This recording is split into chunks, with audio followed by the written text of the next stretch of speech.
अस्सलामु अलैकुम वरहमतुल्लाहि वबरकातुह। नहमदुहु व नुसल्ली अला रसूलिहिल करीम, अम्मा बाद। औज़ु बिल्लाहि मिनश शैतानिर रजीम, बिस्मिल्लाहिर रहमानिर रहीम। अल्लाह मेरी कौम को हिदायत दे क्योंकि वो नहीं जानते हैं। एक हदीस है और इसको मैं रूमी के अंदाज़ में, जो रूमी ने कहा है, उस तरीके से बयान करने की कोशिश करता हूँ। रूमी ये कहते हैं कि एक मर्तबा ऐसा हुआ कि एक बंदा सो रहा था और उसके नाक में से सांप पेट में चला गया। अब वहाँ पे एक मुसाफिर था जो उसने देखा कि उसके नाक में से सांप पेट में चला जा रहा है,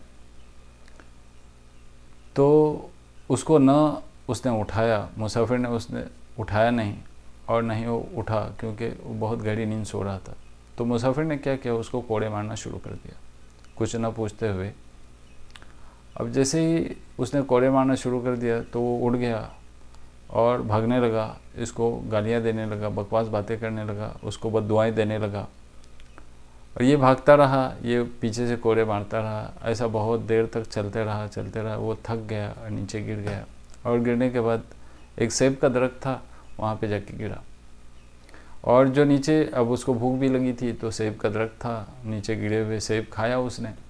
ये मारते रहा और वो फिर सेब खाया। सेब खाने के बाद और सेब खाते हुए भी वो उसको बहुत ही मलामत कर रहा था। वो जो मार रहा था कोड़े, उसके ऊपर अल्लाह ताला से बहुत बद्दुआएं कर रहा था, बहुत बकवास बातें कर रहा था और उसके ऊपर लानत भेज रहा था। मगर जब उसने सेब खाया, सेब खाने के बाद में वो गंदा सेब था, तो उससे उसको कै हो गई और जैसे उसको उल्टी हो गई तो उसमें से एक सांप बाहर निकला। और जैसे उसने सांप को देखा तो वो डर गया और डरने के बाद फिर उसका शुक्र अदा करने लगा कि मुझे नहीं मालूम था कि ये सांप मेरे अंदर है और ये आज ये सांप निकल गया है। अभी अल्लाह का शुक्र है, अगर तुम मुझे नहीं मारते और अगर तुम मुझे नहीं दौड़ाते तो फिर ये सांप है ना, मुझसे बाहर नहीं निकल जाता और ये मेरी जान ले लेता। मैं अल्लाह ताला का शुक्रगुज़ार हूँ कि आपने मुझको भगाया, आपने मुझको मारा और उस वजह से मेरी जान बख्श दी गई। मैं अल्लाह ताला से दुआ करता हूँ कि अल्लाह ताला आपके ऊपर रहमत भेजे। आप कितने फरिश्ता इंसान हैं कि जो आपने मेरी वक्त पर मदद की। यानी देखो, आदमी का जो इमोशन है ना, वो इमीडिएटली चेंज हो जाता है, क्योंकि उसको नहीं मालूम होता है कि जो कुछ हो रहा है उसके साथ वो अच्छाई के लिए हो रहा है या बुराई के लिए हो रहा है। तो असा अन तकरहु शैअन व हुव खैरुन लकुम व असा अन तुहिब्बु शैअन व हुव शर्रुन लकुम।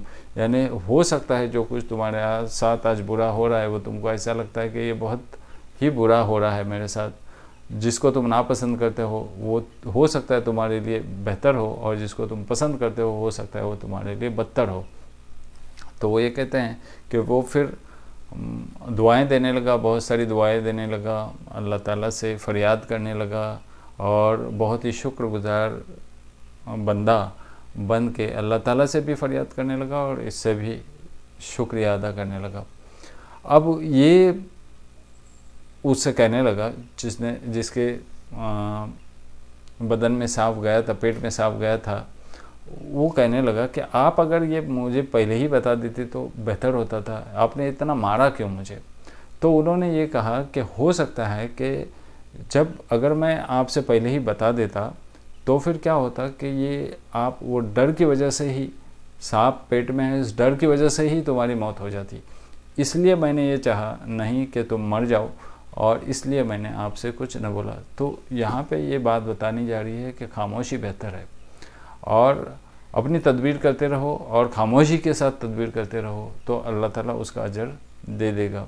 यानी ये कौम है ना हमारी, मालूम नहीं है उनको जो कुछ है, बात सच बात है, हक बात है, उनको मालूम नहीं है और वो उस वजह से मलामत कर रहे हैं। उस वजह से ये लोग अल्लाह ताला की नाफरमानी भी कर रहे हैं, अल्लाह ताला को बुरा भला भी कह रहे हैं और अल्लाह ताला की क्रिएशन को भी तकलीफ़ दे रहे हैं।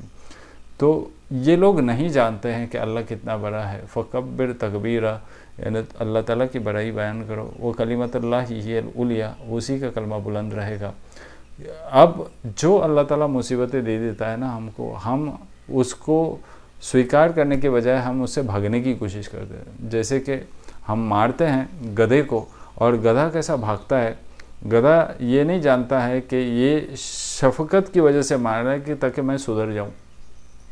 गधे के ऊपर हम बोझ रखते हैं और फिर हम कहीं पे लेके जाते हैं, फिर गधा ये समझता है कि ये बोझ खामखा मेरे ऊपर डाला हुआ है, मगर उसके बाद उसको चारा मिलने वाला होता है, ये उसको खबर नहीं होती है। जिन लोगों को नहीं पता है कि जो कुछ चल रहा है इस संसार में, वो जो कुछ मुसीबतें आ रही है तुम पर, वो तुम्हारे बेहतरी के लिए है, और ना ही उससे अल्लाह ताला तुम्हें कोई ईज़ा देना चाहता है, मगर अल्लाह ताला तुमको संवारना चाहता है, सुधारना चाहता है, तुमको बचाना चाहता है। और उसी तरीके से जो हुजूर सल्लल्लाहु अलैहि वसल्लम आ गए थे यहाँ पे, वो भी हमें सुधारने के लिए आए थे, वो भी अल्लाह ताला के अहकामात हमें सुनाने के लिए आए थे। आतिउल्लाह व आतिउर रसूल हमें करना चाहिए, अल्लाह ताला की इताअत करनी चाहिए और रसूल की इताअत करनी चाहिए। इतनी इज़ाएँ देने के बावजूद भी वो ये कह रहे हैं कि उनको इतनी 13 साल मुशक्क़त बर्दाश्त करने के बाद, 13 साल तकलीफ़ें बर्दाश्त करने के बाद भी वो कह रहे हैं कौम को तो हिदायत दे दे कि वो नहीं जानते हैं। व आखिर दावाना अनिल हम्दुलिल्लाहि रब्बिल आलमीन।